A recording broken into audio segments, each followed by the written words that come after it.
Désormais, il appartient à l'autorité compétente de choisir l'enfant à adopter et non le demandeur.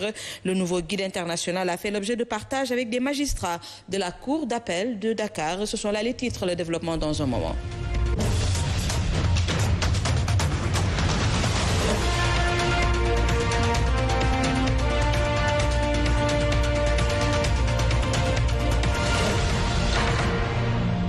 Bonsoir à tous. Tout d'abord, l'affaire du trafic de visas impliquant le manager de Viviane Chidid. Alors, ce lundi, Didier Diouf et son présumé acolyte appelé Petit Mbey ont été déférés au parquet après 72 heures de garde à vue dans les locaux de la section de recherche de la gendarmerie. Ils sont accusés d'avoir confectionné de faux visas et inventé un faux concert de l'artiste en Italie pour faire voyager des personnes. Petit Mbey est présenté comme le cerveau de la bande. Une affaire à suivre donc. Et nous parlons, Evelyne, de la lutte contre le blanchiment d'argent et le financement du terrorisme dans la zone CEDEAO. Une appréciation du directeur du groupe d'action financière internationale, le GIABA. Malgré les efforts consentis par les États membres, il est attendu encore plus notamment l'application des recommandations du GAFI, le groupe d'action financière internationale. Suivant sa réaction. Et ne mettent pas suffisamment en pratique les recommandations du GAFI, les obligations de vigilance à l'endroit de leur clientèle. Ils ne font pas des déclarations d'opérations suspectes. Et l'argument phare qu'ils avancent, c'est le secret professionnel. Les avocats ont l'obligation d'observer les obligations qui ont été édictées en matière de lutte contre le blanchiment de capitaux et le financement du terrorisme.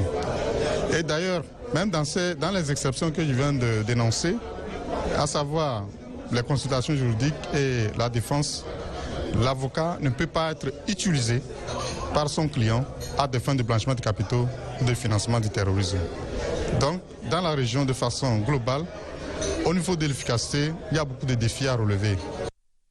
Le directeur de la GIABA que vous venez de suivre prenait part cet après-midi à la cérémonie officielle du lancement des travaux des barreaux de la CEDEAO et de la Mauritanie. Un conclave donc de 3 jours initié par le GIABA pour se pencher sur des questions de conformité technique aux dispositions de lutte contre le blanchiment de capitaux et le financement du terrorisme. Les avocats seront sensibilisés sur les rôles qui pourraient jouer.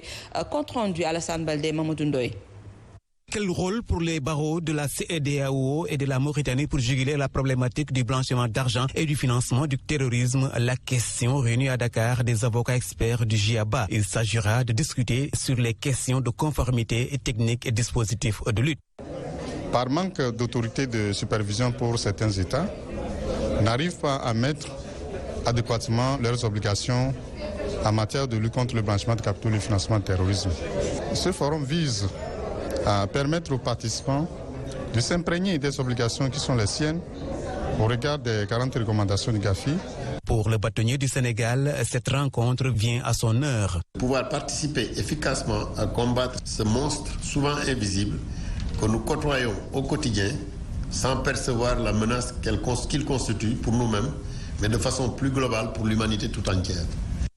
Quant au ministre de la Justice, il soutient que de telles pratiques mettent en danger le développement de nos pays. Il arrive effectivement que ces structures peuvent tenter d'utiliser les avocats pour blanchir leur argent. Et vous savez, c'est justement le blanchiment d'argent qui permet parfois à certains groupements de mener la guerre, de continuer les activités terroristes. À l'issue donc de ces 3 jours d'échange, le GIABA entend sensibiliser les avocats sur les risques encourus liés aux tentatives de certains d'entre eux de dissimuler des informations liées à des enquêtes contre le blanchiment de capitaux et le financement du terrorisme. Et nous parlons à présent du lancement de l'Académie de drones au Sénégal, une initiative, Evelyne, de l'association professionnelle et amateur des drones. Cette académie va permettre de former de futurs utilisateurs de drones. C'est pour une bonne prise en charge de la sécurité des personnes et de leurs biens. L'association compte d'ailleurs rencontrer les autorités compétentes pour présenter son projet compte rendu Tidiane Diallo.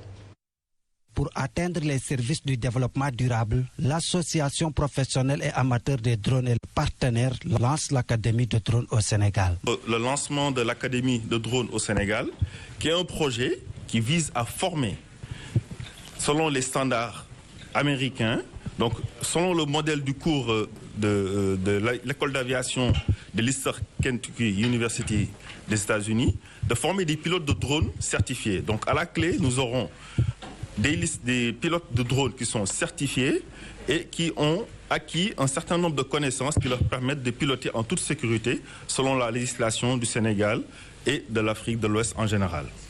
Les professionnels comptent diversifier la formation pour répondre aux attentes des défis actuels. Les bénéficiaires, c'est tous ceux qui veulent piloter des drones. En collaboration avec les autorités aéroportuaires, la formation sera ouverte à tous les désirs. Soit du domaine pour les loisirs ou pour le professionnel. Des rencontres sont prévues avec les autorités dans une perspective de renforcer la sécurité des biens et des personnes à travers les drones.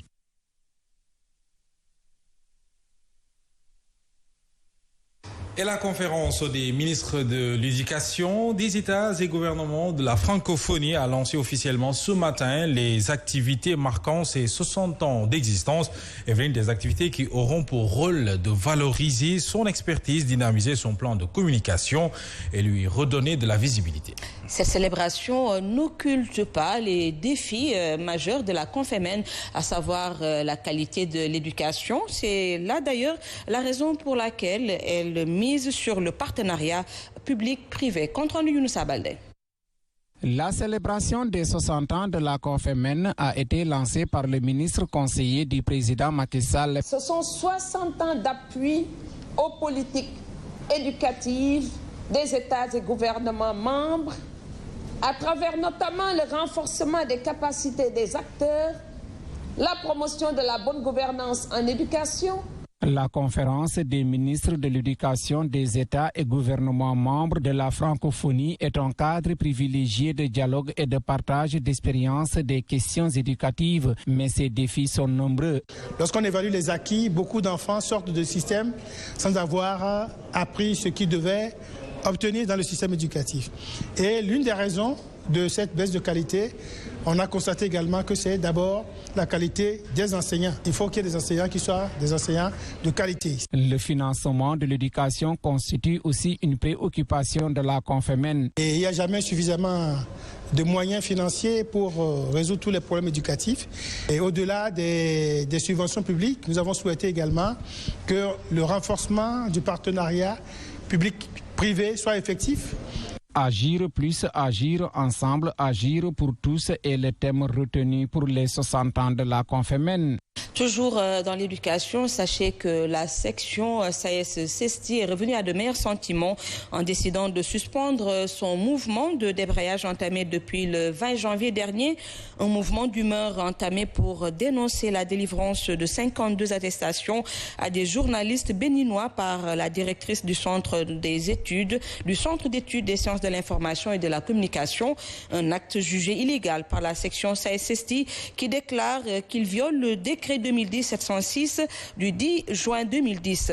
Cette décision de suspendre le mot d'ordre à l'issue de l'Assemblée générale qui s'est tenue ce matin fait suite à sa rencontre le samedi 8 février dernier avec le Bureau national du SAES en présence d'anciens secrétaires généraux du syndicat. Le bureau a pris la résolution de s'engager dans la gestion de ce dossier. Et nous vous le disions en titre, l'adoption d'un enfant est désormais encadrée par un guide international. Evelyne, les critères demandés sont plus contraignants. Désormais, le choix de l'enfant revient à l'autorité centrale compétente. C'est donc ce guide qui a fait l'objet de partage avec la Cour d'appel de Dakar, une rencontre organisée par la direction de l'éducation surveillée et de la protection sociale. Compte rendu Fatmata Diop.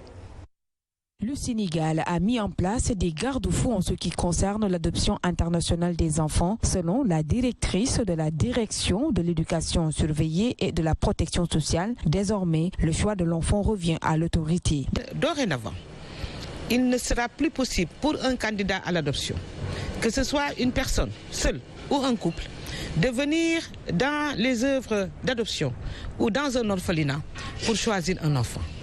il n'est plus possible de choisir un enfant. Il appartient à l'autorité centrale compétente de faire des propositions en tenant évidemment compte du projet d'adoption. Pour barrer la route aux malfaiteurs, le guide de l'adoption internationale va être encadré. Qu'il y avait des pratiques illicites, qu'il y avait de nombreux abus, à estimer devoir se doter d'un instrument juridique avec des dispositions contraignantes qui encadrent l'adoption internationale aussi bien dans le pays d'origine de l'enfant que dans le pays d'accueil de l'enfant. Au cours de cet atelier de vulgarisation du guide de l'adoption internationale au Sénégal, il était question de réunir le monde de la justice, notamment la Cour d'appel de Dakar. Ceci pour jeter un regard critique sur le document et l'améliorer pour son adoption comme document officiel pour le Sénégal. Et puis la sortie du syndicat national des techniciens et travailleurs de l'agriculture du Sénégal, un syndicat affilié à la synthèse. Ces techniciens du ministère de l'Agriculture et de l'Équipement rural dénoncent leurs conditions de travail jugées difficiles avec des locaux vétustes. Ils souhaitent également une revalorisation salariale, suivant les explications de leur porte-parole. Les agents du ministère de l'Agriculture sont oubliés. Les agents du ministère de l'Agriculture et de l'équipement rural du Sénégal sont les plus mal payés de l'administration sénégalaise. Figurez-vous qu'un agent de base a un salaire, toute indemnité confondue, de moins de 150 000 francs. Un ingénieur hiérarchie A1, Bac plus 5 à moins de 300 000 francs. Sur les conditions de travail, rien que dans la région de Kaolack, un exemple très clair, la Direction régionale de développement rural et le service départemental de développement rural, qui se trouvent dans des conditions de délabrement très avancées, parce que ce sont des bâtiments qui datent de l'époque coloniale. Il n'y a aucune réflexion qui est faite, sans compter l'équipement en termes de logistique. Il n'y a qu'un seul véhicule pour une direction avec 4 divisions. Au niveau national aussi, les agents qui sont recrutés depuis 2014 n'ont pas eu d'avancement ni de titularisation. Voilà les conditions dans lesquelles les travailleurs du ministère de l'Agriculture sont. Et pendant ce temps, le Fonds international pour le développement de l'agriculture réfléchit à la mobilisation des ressources pour lutter contre les changements climatiques. Le fonds cherche donc à rassembler des financements conséquents, des ressources qui serviront en partie à développer une agriculture paysanne résiliente au changement climatique. Plus de détails dans ce compte-rendu signé Safiatou Bandiaï et Elhadj Diène. Cet atelier régional sur le financement climatique dans le secteur de l'agriculture vise à rassembler les différents États africains, une occasion de dialoguer sur la nécessité de mieux programmer pour mobiliser plus de ressources et renforcer les capacités des différents acteurs sur la façon de fonctionner. Dialoguer sur la nécessité de mieux programmer. Donc il y a ces fonds internationaux où on a la capacité de mobiliser, on a déjà fait, donc et on continue à le faire, mais il nous faut une bonne programmation pour chaque pays afin que donc les besoins soient atteints et qu'on puisse donc mobiliser ces ressources et l'amener au niveau des pays. L'agriculture, un secteur particulièrement touché par les impacts des changements climatiques, le meilleur accès à la finance climatique et environnementale s'impose dès lors pour relever les défis. Mobiliser des financements conséquents pour que l'on puisse concevoir et développer ce qu'on appelle une agriculture paysanne résilience au changement climatique et à faible émission de gaz. In fine, normalement, nous devrons toucher 1,5 million de petits producteurs, 1500 micro, petites et moyennes entreprises et des coopératives et cerises sur le gâteau, c'est-à-dire nous allons dédier la moitié du financement aux agriculteurs femmes. Cette rencontre traduit également l'engagement du Fonds international de développement agricole pour l'atteinte des objectifs de développement durable en 2030, notamment à travers la transformation inclusive et durable du monde rural. Safiatou Bandiaï, merci. Puis avant de clore cette édition, sachez que la délégation du Sénégal au championnat d'Afrique de karaté au Maroc a été reçue en début d'après-midi par le ministre des Sports. Il s'agit des cadettes juniors et seniors qui ont remporté 11 médailles, dont une médaille en or remportée par l'équipe féminine qui conserve le titre continental. La délégation sénégalaise occupe la 4e place sur 29 nations. Et c'est cette information, Evelyne Mandjouba, qui met en terme à cette présente édition. Merci à vous, chers téléspectateurs, de l'avoir suivi. L'information revient à 20h30 avec Ndeye Khady Thiam Tall et Elhadj Maodo Mansour Diop. Merci à vous de nous avoir reçus chez vous. Très bonne suite des programmes à tous sur la Sen TV. Excellente soirée. Au revoir.